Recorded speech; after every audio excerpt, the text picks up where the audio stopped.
I spilled coffee on Mr. Murphy's desk on my third day. Not a little spill. The whole cup. Dark roast spreading across his papers and dripping onto his white carpet.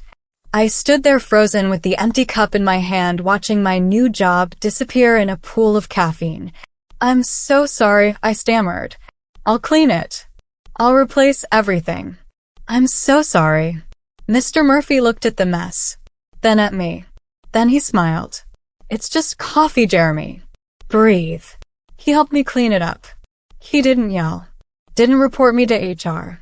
Just handed me paper towels and told me everyone makes mistakes. That was 7 months ago. Now I worked as his assistant at a small marketing firm in Seattle. Mr. Murphy was the creative director. He was 38 and sharp and always knew exactly what to say.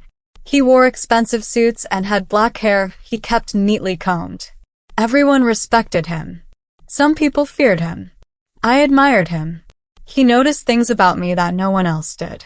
Like how I always volunteered to organize things. How I preferred being told what to do rather than making decisions. How I got anxious when I had too much freedom or too many choices. "You're a natural follower," he said one afternoon while we were working late. "That's not a bad thing. The world needs people who can take direction well." I guess. You guess? "Jeremy, you're excellent at your job because you listen. You pay attention. You do exactly what's asked without ego getting in the way." I didn't know what to say to that. "Some people need to lead," he continued. "Some people need to follow. Neither is better. They're just different." I thought about that a lot. 3 months into the job, he asked me to stay late to help with a presentation. Just the two of us in the office. He ordered dinner. We worked until 9. While we were eating, he asked me about my life outside work. "Not much to tell," I said. "I live alone. I don't really go out much." "No girlfriend?" "No." "Why not?" I shrugged. "Dating feels complicated." "Complicated how?"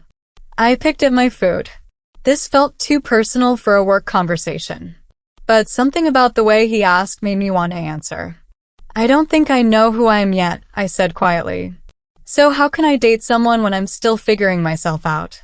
He nodded slowly. "That's very self-aware." We worked in silence for a while. Then he said something that changed everything. "I saw your Instagram." My heart stopped. "The private one." "Vanessa." I felt the blood drain from my face. "How did you?" "Your personal email autofilled on my computer once when you were sending something for me. I was curious. I looked you up." He paused. "I hope you're not upset." I couldn't breathe. "I'm not going to tell anyone," he said calmly. "But I think we should talk about it." "There's nothing to talk about." "Jeremy, Vanessa, whoever you are, there's clearly a lot to talk about." I wanted to run. I wanted to disappear. But his voice was so steady, so calm, not judging, just stating facts. "I don't know what I am," I finally said. "That's okay. You don't have to know right now. Sometimes I feel like I'm supposed to be someone else. Someone softer. Someone who doesn't have to pretend to be strong all the time. Someone submissive." The word hung in the air. I had never said it out loud before. Never admitted what I wanted. "Yes," I whispered. Mr. Murphy leaned back in his chair. "There's nothing wrong with that. With wanting to let someone else make decisions. With wanting to surrender control. A lot of people feel that way. But I think I might be trans. Or gender fluid. Or something. I don't know. And those two things are connected for you. Maybe. I don't know. When I dress as Vanessa, I feel more comfortable being told what to do. Like everything makes more sense." He was quiet for a moment.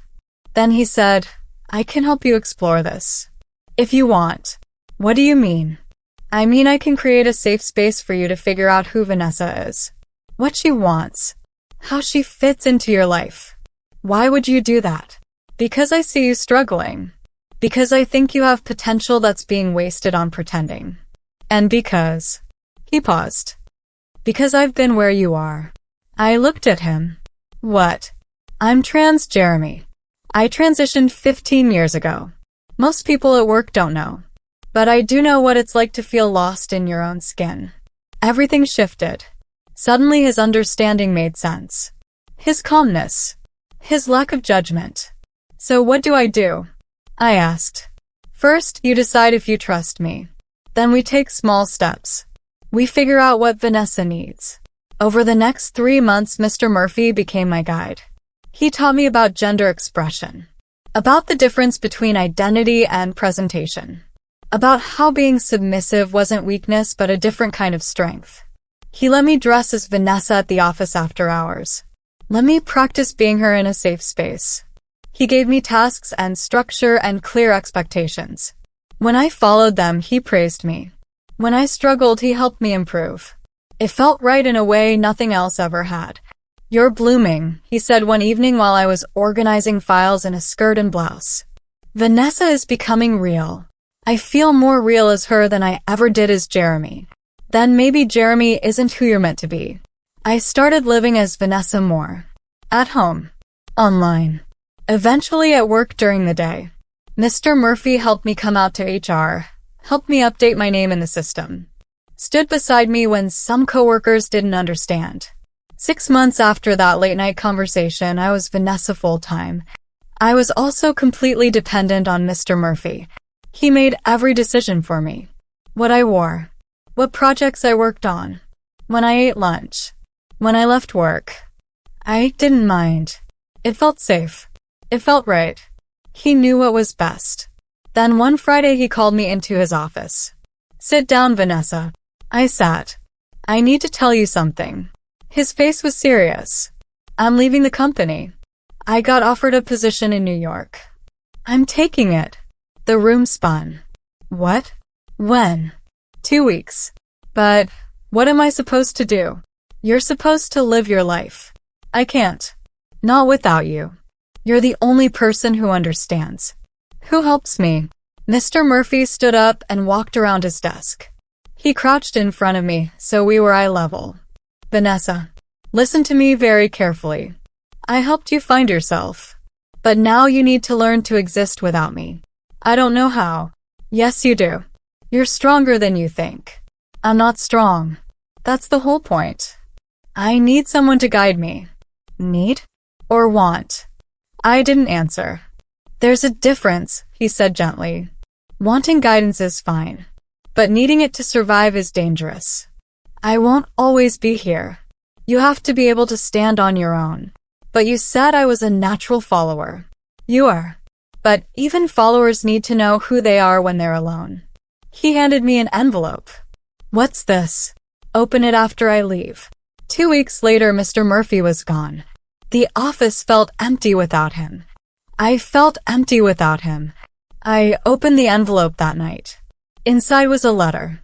Dear Vanessa, you are not who I made you. You are who you chose to become. The difference matters. I saw your potential and I pushed you. Maybe too hard. Maybe too far. I gave you structure because you craved it. But somewhere along the way you stopped choosing and started obeying. That was my mistake. Being submissive is beautiful when it's a choice. When you give your trust freely. But I took your trust and turned it into dependence. I made you need me instead of teaching you to trust yourself. So now I'm leaving. Not because I don't care. But because you need to learn who Vanessa is without me telling you. Find someone who deserves your submission. Someone who builds you up instead of making you small. Someone who knows the difference between guidance and control. I loved who you were becoming. But I was wrong to make myself the center of it. Be brave. Be yourself. Be free. Mr. Murphy. I read the letter 3 times. Then I looked at myself in the mirror. Vanessa stared back. But for the first time I wondered who she really was. Was she the person Mr. Murphy had helped me discover? Or the person Mr. Murphy had created? I didn't know the answer. But I was finally ready to find out. If you enjoyed this story, you can find more like it in my Femboy and Cross-Dressing Stories bundle. 5 complete stories available now on Amazon for just $4.99. Until next time, keep exploring, feeling, and becoming who you are.